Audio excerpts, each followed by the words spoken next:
Tama po. Ito po yung disallowance ng quarter 1 to 3 of 2023. Opo, Your Honor.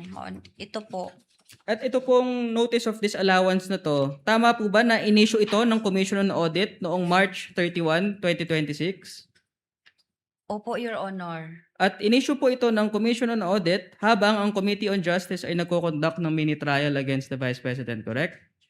Objection, Your Honor. Relevance. What's the relevance? Not touched upon. Minute the use of the term mini trial. That's one. Number two, not touched upon during direct examination. The rules are more restrictive when it comes to cross-examination of an adverse witness. Exhibit A is the line of question of the defense. Kindly reform, counsel. I will not sustain the objection. Neither will I overrule it. Just kindly reform, counsel, so that we can proceed. We will reform, Your Honor.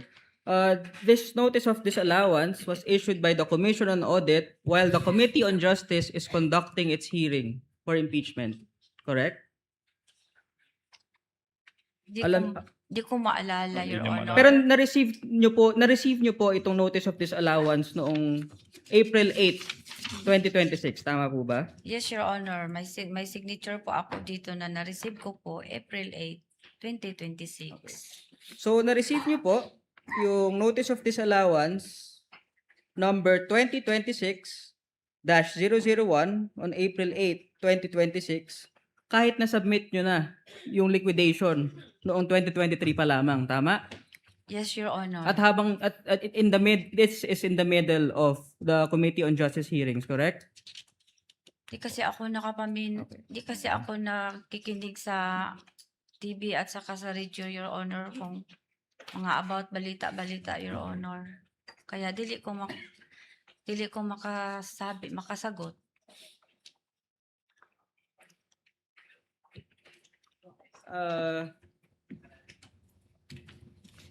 Ma'am Gina, kaya po ba paulit-ulit ang sagot nyo kanina? Kasi paulit-ulit lang rin po yung tanong sa inyo. Objection, that's vague. I withdraw, Vague. Your Honor. Withdraw. Vague. Nice try. Vague.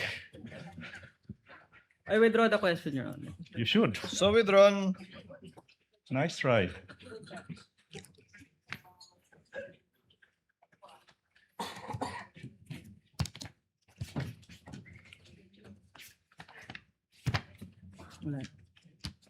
No, Oh, no further. no further questions. All Your right. Honor.